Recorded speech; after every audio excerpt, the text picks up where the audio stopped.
Sebagaimana biasa, kita akan lanjutkan pengajian mingguan kita, yang mana pada kesempatan kali ini giliran kita melanjutkan kajian dari kitab Minhajul Abidin wa Minhajul Talibin wa Umdatul Muftin, karya Al-Imam Muhyiddin Syaraf Yahya bin Syaraf An-Nawawi rahimahullah rahmatul abrar wa adama lana an-nafi' bi 'ulumi wa bi israr fi ad-darin amin, terkait pembahasan fikih dalam mazhab Imam Syafi'i, di mana pembahasan kita sekarang masuk ke pembahasan tentang sebagian dari persyaratan-persyaratan yang harus dipenuhi di saat kita hendak melaksanakan sholat jamaah. Ya, sebahagian sudah disebutkan dan sebahagian lainnya nanti akan dilengkapi. Ya, kemarin kita sudah bahas tentang al-imamah, siapa yang berhak menjadi imam, dan syarat jadi imam sudah berlalu. Antaranya harus fasih, nggak boleh cadel dalam huruf-huruf tertentu yang bisa merubah arti dari mana surat Al-Fatihah. Sudah dibahas ya, kesuciannya, dan juga siapa-siapa yang diprioritaskan menjadi imam, orang yang ahli di bidang fikih, bab sholat diutamakan ya. Juga diantaranya orang yang sudah tua ya, dan banyak lagi. Terutama yang paling terdepan adalah pemangku wilayah tersebut. Ya, juga imam ratib juga terdepan. Sudah dibahas itu bagaimana kalau ada kesetaraan di antara dua orang yang masing-masing memiliki kelayakan untuk menjadi imam, yang mana yang harus diprioritaskan, sudah dibahas. Nah, sekarang kita bahas sebahagian dari persyaratan sahnya bermakmum atau berimam, artinya atau menjalankan sholat secara berjamaah. Bismillahirrahmanirrahim. Qala al-Imam Muhyiddin Abu Zakaria Yahya bin Syaraf An-Nawawi rahimahullah rahmatul abrar wa adama lana al-ulum bi asrar fi darin amin, ila an qala radhiyallahu ta'ala anhu wa anna wa ankum faslun yudhkaru fihi ba'd shurut al-iqtida' لا يتقدم على إمامه في الموقف فإن تقدم بطلت في الجديد ولا تضر مساواته ويندب تخلفه قليلا والاعتبار بالعقل ويستديرون في المسجد الحرام حول الكعبة ولا يضر كونه أقرب إلى الكعبة في غير جهة الإمام في الأصح وكذا لو وقف في الكعبة واختلفت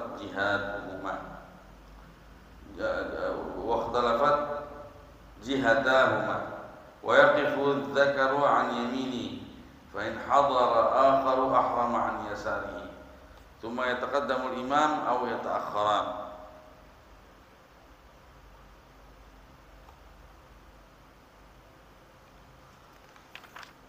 وهو أفضل ولو حضر رجلان أو رجل وصبي صفا خلفه وكذا امرأة أو نسوة ويقف خلفه الرجال ثم الصبيان ثم النساء وتقف إمامتهن وسطهن ويكره وقوف المأموم فردا بل يدخل الصف إن وجد سعة وإلا فليجر شخصا بعد الإحرام وليساعده المجرور ويشترط إلى آخر ما سنقرأ إن شاء الله. Bismillahirrahmanirrahim. Berkata Syekh Muhyiddin Abu Zakaria Yahya bin Syaraf An-Nawawi di dalam kitabnya Minhajul Talibin wa Umdatul Muftin, semoga Allah liputi senantiasa beliau dengan rahmatnya, dan Allah berikan kita manfaat melalui ilmu dan rahasia Allah yang Allah berikan kepada beliau, baik kita rasakan manfaatnya di dunia maupun di akhirat, sampai kepada apa yang beliau tulis dalam kitabnya ini dengan bunyi faslun yudhkaru fihi ba'du syurutil iqtida. Fasal berikutnya adalah fasal yang disebutkan di dalamnya sebahagian dari syarat-syarat menjadi makmum, ya, atau syarat-syarat didirikannya sholat berjamaah supaya sah. Pertama yang perlu diperhatikan, la yataqaddamu ala imami fil mauqif. Jangan makmum berposisi berposisi di depan imam atau melebihi imam dari segi tempat. Si makmum syarat sahnya iktida, kalau dia mau jadi makmum kepada imam, dia nggak boleh mendahului imam dari segi tempat berdirinya. Fa in taqaddama batalat fil jadi. Apabila maju aja di pertengahan, ya, lagi sholat berdua, nanti sebenarnya diketahui sholat berdua boleh harus dekat, dan tetap mundur. Ya, pas lagi sholat ruku sujud, pas bangun lagi tahu posisinya ada di depan imam sedikit misalkan, batal untuk sholat. Makanya mesti hati-hati. Ya, fil jadid dalam madhab dalam madhab Imam Syafi'i yang jadid, yang disusun di Mesir.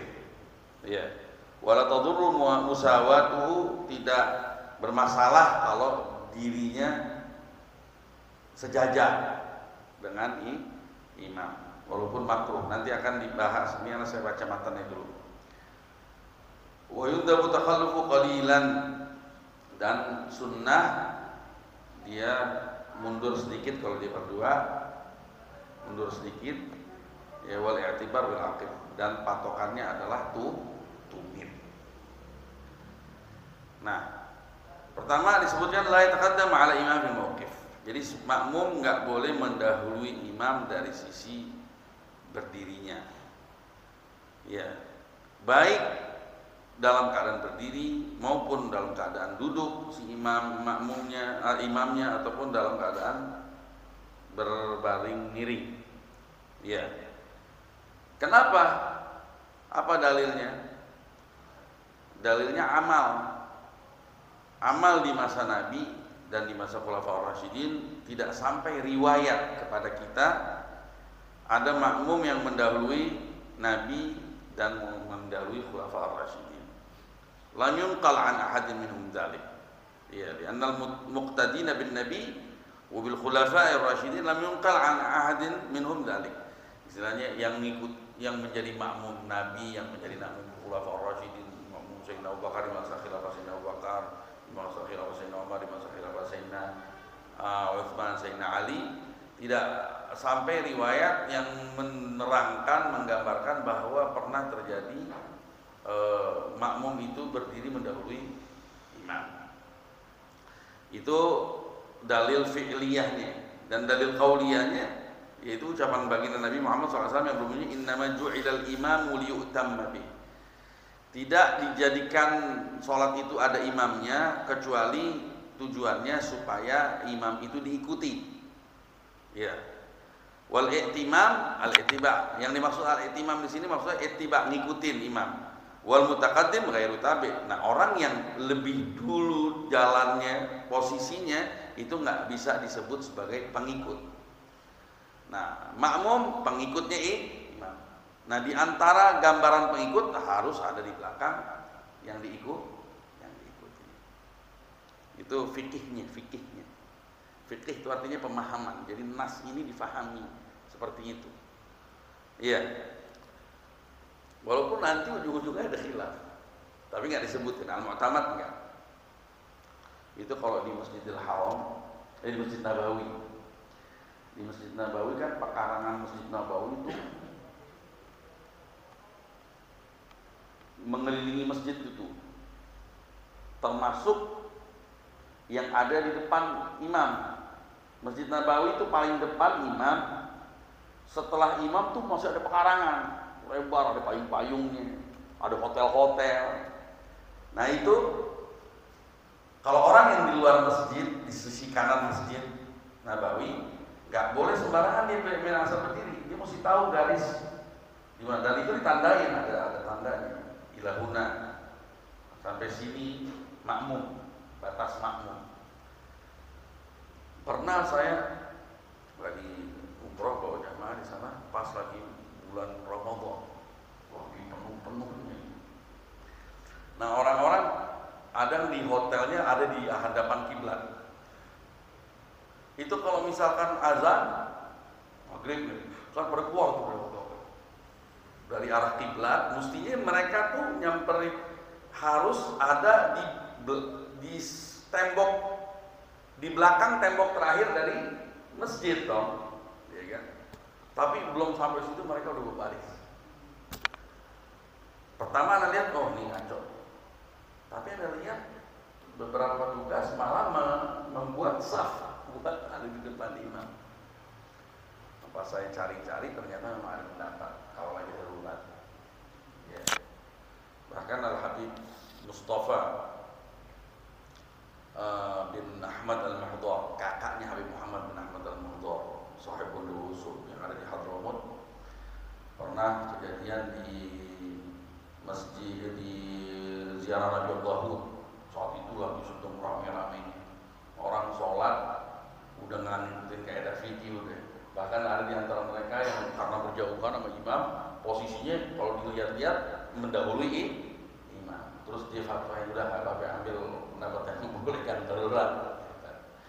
Jadi intinya kalau mau fikih, kalau mau dikorek-korek, ditelusurin, ya pasti ada pendapatnya. Namanya juga memahami dalil, ya kan? Tapi tetap kita harus ngikutin yang mu'tamad, kecuali perkaranya darurat lain urusan. Ya. Nah, jadi itu alasan dalam mazhab Imam Syafi'i kenapa makmum wajib dan menjadi syarat sahnya iktidak. Makmum itu harus berdiri di belakang imam. Ya, berdiri di belakang imam. Dalilnya nggak ada riwayat sampai kepada kita makmum di zaman Nabi dan di zaman Khulafaur Rasyidin mereka mendahului posisi berdirinya Nabi dan Khulafa. Dan Nabi juga sendiri kan ngomong, "Innama ju'ilal imam liyu'tamma bihi." Tidak dijadikan imam kecuali tujuannya supaya diikutin. Nah, pengikut nggak mungkin ada di depan yang diikuti. Fa in taqaddama, konsekuensinya. Fa in taqaddama, tapi kalau posisinya di depan, fi atna sholati, di tengah-tengah sholat misalkan. Kalau dari awal sholat, ya nggak sah imam makmumnya, sholatnya berjalan. Sholatnya berjalan, misalkan anu mau jadi makmum, ada di depan imam, sholat, masing-masing sholatnya nggak sah makmumnya. Tapi kalau di tengah-tengah, toto mendadak maju, batal sholatnya. Bukan keterikatan hubungan antara imam dan makmumnya yang batal, tapi sholatnya udah batal, sholatnya si imam. Batalat fil jadid al-adhar, dalam madhab Syafi'i yang jadid. Iya, itu kalau fi asna'i sholat. Kalau di saat awal pertama sholat lagi taharrum, kayak tadi yang tadi saya sebut, Allahu Akbar, tidak tan'aqid, lam tan'aqid sholat, sholahnya yang nggak artinya nggak sah berjalan tuh sholatnya, harus diulang lagi taharrumnya. Ya. Kata-kata yang sama halnya seperti mendahului imam dari segi penyebutan takbiratul ihram. Iya. Imam Allah belum nyebut bar, si makmum udah Allahu Akbar. Hati-hati itu banyak tuh seperti itu.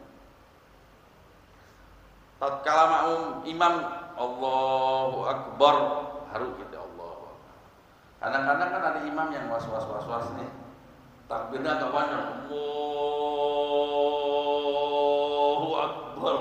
Ini belum bar kita belum ikut Allah, nah itu nggak sah. Tidak sah. Makanya mesti sampai bar. Enggak, sholatnya lam tanaqid. Ihramnya enggak tanaqid. Harus ulang lagi ihram. Iya.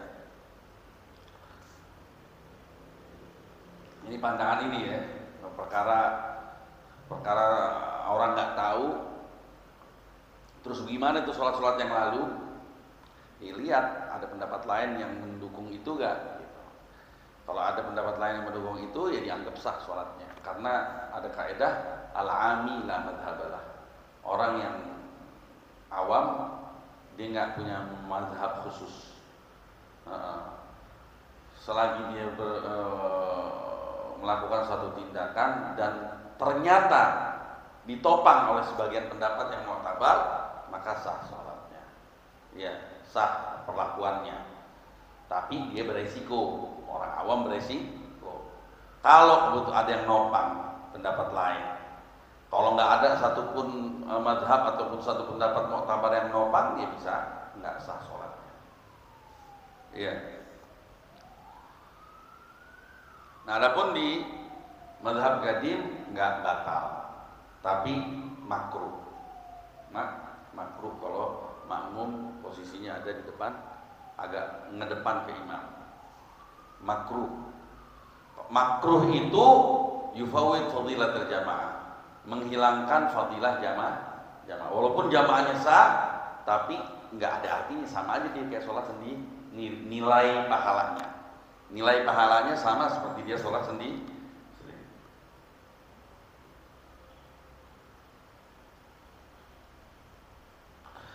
Nah, dikecualikan dalam permasalahan ini kalau sholat syiddatul khauf, sholat lagi sholat perang, sholat dalam keadaan perang, syiddatul khauf. Kalau sholat khauf itu ada bab khusus bagaimana melaksanakan sholat di saat peperangan. Tapi peperangannya belum ada benturan. Artinya ada di lapangan, si musuh lagi berkemah di sono, kita lagi berkemah di sini. Nah, di sini sholatnya ada sholat khusus.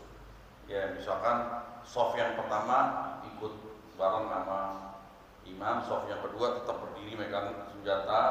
Selesai ini bergantian, ada pembahasannya nanti. Nah, tapi kalau misalkan udah berkecamuk perang itu, nah ini udah bebas. Sholatnya pakai isyarat, pakai mulut aja. Hatta imam ternyata itu ada di depan imam, nah itu nggak dihitung. Itu namanya sholat syiddatul khauf, nggak berlaku syarat ini. Ya.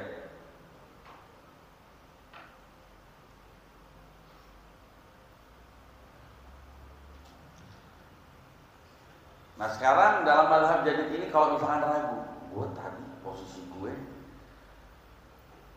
depan imam apakah gak ya, ragu, kan banyak tuh kejadian begitu, ragu.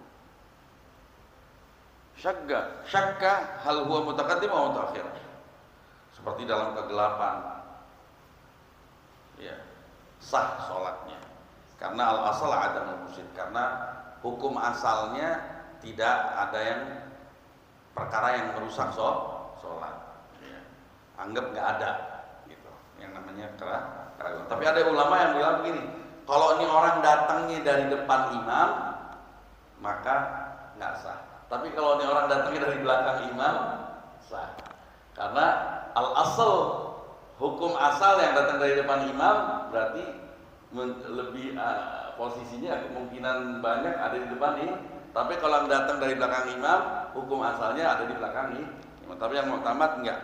Kalau ragu, ya kita ragu tetap sah. Nah, tapi kalau sejajar, wala tadurru muwasatu, tidak bermasalah dari segi keabsahan sholat berjamaahnya. Iya. Iya.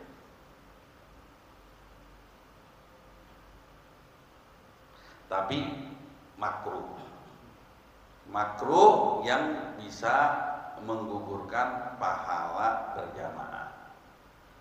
Jadi orang sholat sendiri sama orang sholat berjamaah sama imam tapi sejajar, maka nilainya sama.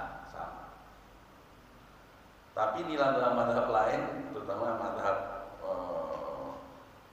saudara kita ini yang lain nih, kalau kita sholat di masjid musola Imam Syafi'i itu, kalau sholat sendiri berdua sejajar, imam sama makmum sejajar, ya, imam sama makmum sejajar. Ya. Jadi cuman harus di kanan kalau kata mereka, harus di kanan. Kalau di kiri jadi batal. Nah, tanda imam kalau sejajar di mana? Yang mana yang imam, yang mana yang makmum? Kalau mereka ngejawab yang di kanan itu yang makmum, yang di kiri itu yang di imam. Itu madhab lain. Kalau kita harus di mundur dikit.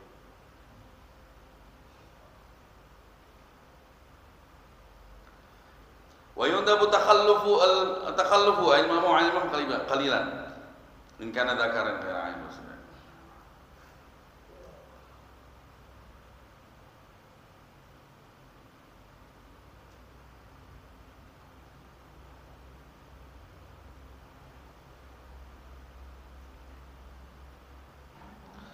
Ya, sunnah mundur si makmum sedikit saja kalau dia berdua, jangan banyak, sedikit.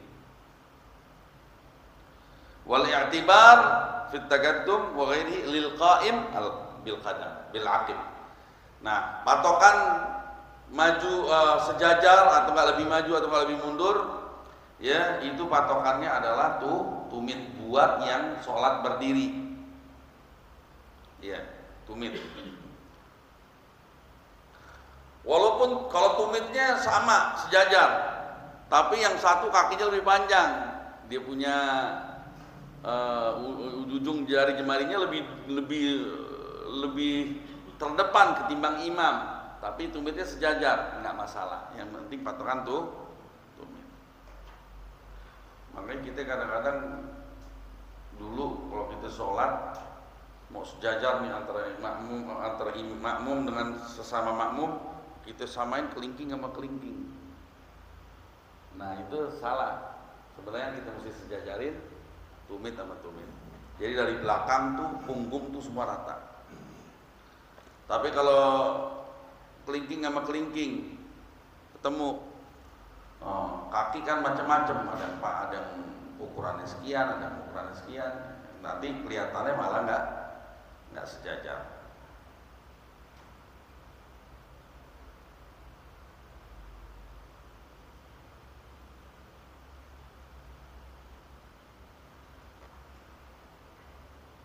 Nah kalau misalkan orang yang duduk, patokannya apa ya? Bokong.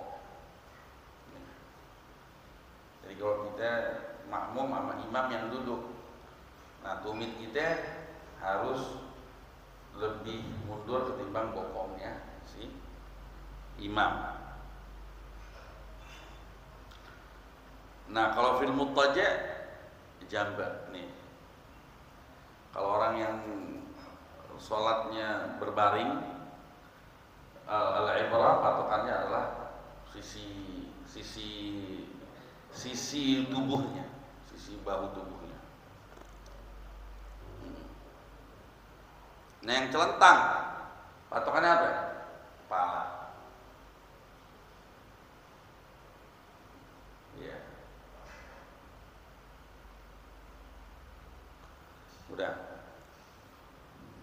Paham sampai sini? Ada yang nanya masalah makmum, posisi makmum.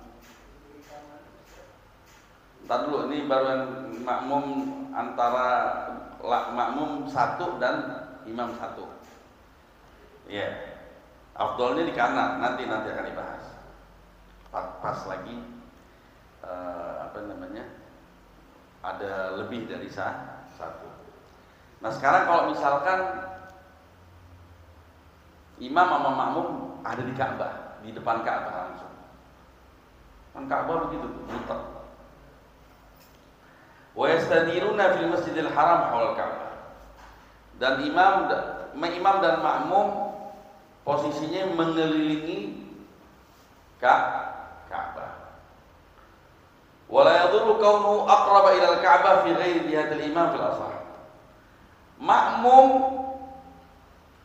kalau sisi arah ngadepnya ke Ka'bah berbeda dengan imam, makmum nggak masalah lebih ke depan, lebih dekat kepada Ka'bah ketimbang imam. Paham nggak gambarannya? Jadi Ka'bah kan punya 4 sisi. Setiap sisinya tuh hasilnya begini tuh, kayak segitiga gitu. Nah, masing-masing sisi punya hukum sendiri. Andai kan imam sholat di sisi yang ada pintunya, kita ada di sisi yang ada hijir Ismailnya misalkan, atau enggak di sisi belakangnya, ya, yang ada rukun Yamaninya tuh sono. Nah, kita lebih dekat kepada Ka'bah ketimbang imam. Berarti kan kita lebih maju daripada imam. Itu boleh, selagi ngadepnya ke Ka'bah berbeda sisi sama imam. Kecuali kita ada di sisi penghadapan Ka'bah yang di situ ada imam, kita nggak boleh. Makanya sekarang kalau antum lihat, insyaallah diberi kesempatan ke sana. Kalau lagi kadang-kadang kalau lagi panas tuh imam sholatnya di belakang, pas bangunan. Berarti yang sisi Ka'bah yang di depan imam itu harus kosong semuanya ngomong. Nah, yang sisanya itu full sampai ke dekat Ka'bah. Gitu. Ya. Jadi wala yadhurru kaunu aqraba ila al-Ka'bah fi ghairi jihatil imam fil ashah. Tidak bermasalah si makmum lebih dekat kepada Ka'bah kalau dia ada di selain sisi yang di situ ada imam. Fil ashah, menurut pendapat yang ashah, masih ada khilaf. Wa kadzala waqafa fil Ka'bah wa ikhtalafat jihatahuma. Dan juga kalau keduanya ada di dalam Ka'bah. Di dalam Ka'bah nih, sholat di dalam Ka'bah. Sholat di dalam Ka'bah kan boleh ke sono, boleh ke sini, boleh ke sini, boleh ke sini. Yang penting ke arah bangunan Ka'bah itu, ada temboknya. Nah, imam madhab sono, makmum madhab ke sini, main punggung-punggungan. Tapi si makmum bilang saya niat makmum kepada imam, sah sholatnya. Digambarin di sini macam bentuknya, lihat. Oke, bi ankana wajhu ila wajihi. Kayak makmum sama imam main adep-adepan. Wah, main adep-adepan. Sah. Au dhahrihi ila dhahrihi, atau main belakang-belakangan. Au dhahrihi ila jambi, atau imamnya ke sono, makmumnya ngarah ke sisi samping imam. Au wajhi ila jambi. Ya, semuanya enggak apa-apa, kecuali kalau si makmum ngadep ke tembok yang di situ imam ngadep. Nggak boleh mendahului imam. Kecuali kalau arah tembok yang di sholat ini beda. Kalau arah tembok yang diadepinnya itu sama, harus ada di belakang imam. Nah sekarang ini, wa yaqifu dzakara an yaminihi. Berdiri makmum yang laki. Kalau perempuan nggak boleh nempel di sebelah kanan. Imam mau ke imam, tetap di belakang posisinya. Tapi kalau laki, walaupun anak kecil, selagi nggak hadir selain dia, itu berdiri di sisi kanan imam. Dalilnya dari Ibn Abbas, gal bintu inda khalati Maimunah, saya pernah nginep ya di rumah bibi saya Maimunah.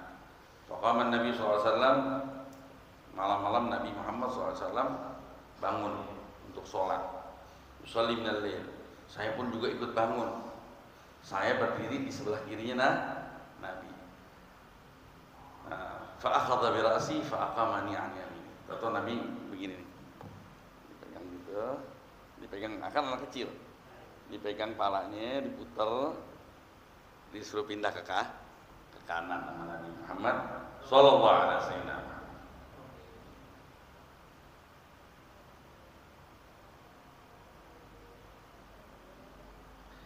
Kalau kebetulan dia berdiri di sebelah kirinya imam, dia lupa, terus dia ingat sunnah, dia beralih, tapi dengan gerakan yang tidak banyak.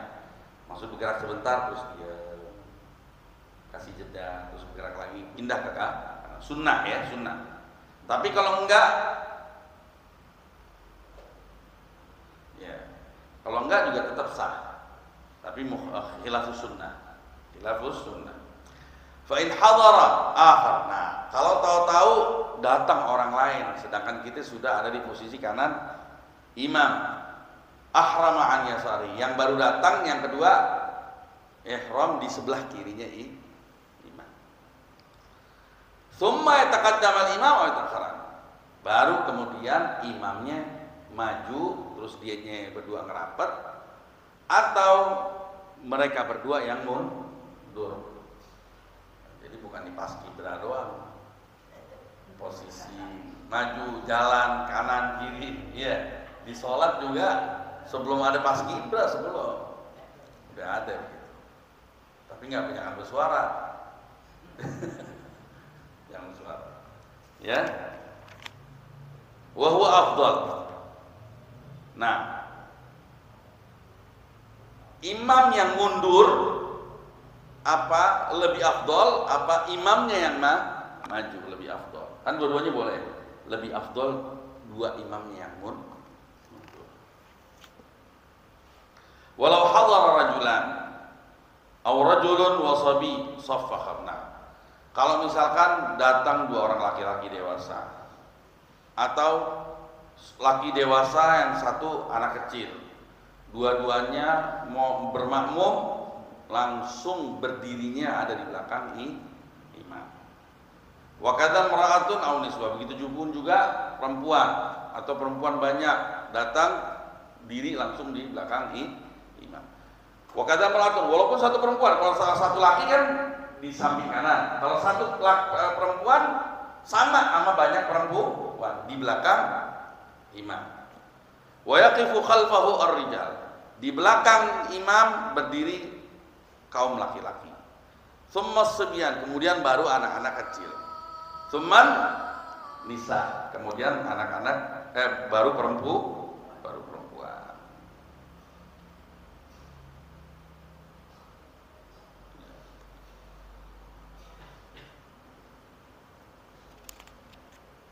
Jadi kalau ada anak kecil ada posisi di depan, itu bawa anak, bayinya biar di belakang. Itu sunnahnya begitu. Kecuali dia nggak bisa diatur, lain urusan. Iya. Wa yaqifu imamatuhunna wastahunna. Nah, khusus buat perempuan, ya. Imam perempuan di kaum perempuan. Nah, itu berdirinya di tengah-tengah para makmum, di depan. Cuman ketutup, enggak di depan. Bahkan wataqifu imamatuhunna nadban wastahunna biskunil bismusin. Disebut kalikan ma'an fi'il Aisyah wa Ummi Salamah radhiyallahu anha. Wa amma idza ammahunna ghairul mar'ah min rajulin fa innahu yataqaddam 'alayha. Ya. Ya, kalau perempuan sunnahnya, walaupun tetap sah dia apabila di depan, sunnahnya perempuan tuh sejajar dengan soft yang terdepan, selebihnya di belakang. Cuman dia posisinya ada di tengah.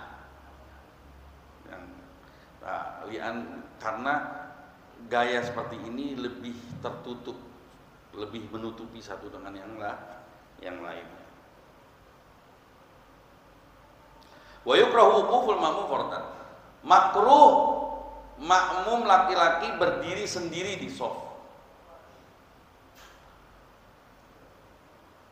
Ini imam. Shaf pertama full. Shaf kedua sendiri. Makruh dia. Makanya nanti insya Allah di kesempatan berikutnya kita akan bahas apa yang dia harus lakukan supaya enggak makruh. Dia tarik salah satu makmum yang ada di shaf pertama dengan persyaratannya nanti, gitu tuh. Bukan nepak ya. Ada yang orang membahas nanti kan salah satu syaratnya ihram dulu baru takbiratul ihram dulu baru narik. Beda perkara nepak. Maksudnya nepak ngasih tahu bahwa aku mau makmum narik. Itu sebenarnya nggak ada kajian di dalam fikih. Nggak pakai nepak juga sah menjadi makmum kepada imam tanpa harus nepak. Jadi kita sangka kalau mau jadi makmum sama si imam syarat sahnya harus nepak imam. Enggak, itu nggak syarat. Iya, nggak syarat. Itu cuma ngasih tahu imam aja, kesannya ngasih tahu si imam bahwa gue mau lo niat deh sekarang imaman supaya anak sah dan anak dapat fadilah jamaah, imam juga dapat fadilah jamaah. Karena bisa jadi begini, imam diikuti sama makmum dengan makmum niat makmuman, si imam nggak niat makmuman, nggak niat imaman, sah jamaahnya, tapi si imam nggak dapat apa? Nggak dapat pahala menjadi imam. Makanya kadang-kadang kita ngasih tahu. Tapi kalau yang udah ngerti imam nggak pasti ditepak. Wah, ada yang mau gituin anak. Berarti niat dalam hati ingin menjadi imam sekarang, saat ini, itu saat. Ya, jadi pembahasan berikutnya insya Allah terkhusus masalah bagaimana supaya imam yang sendirian di shaf itu nggak kena hukum makruh. Apa yang harus dia lakukan insya Allah kesempatan berikutnya. Demikian apa yang bisa disampaikan, semoga bermanfaat. Semoga kita digolongkan oleh Allah Subhanahu wa taala orang-orang yang diterima sholatnya. Amin ya rabbal alamin. Orang yang diberi kesempatan untuk menuntut ilmu dan bisa mengamalkan ilmunya dan diterima sholatnya. Ya.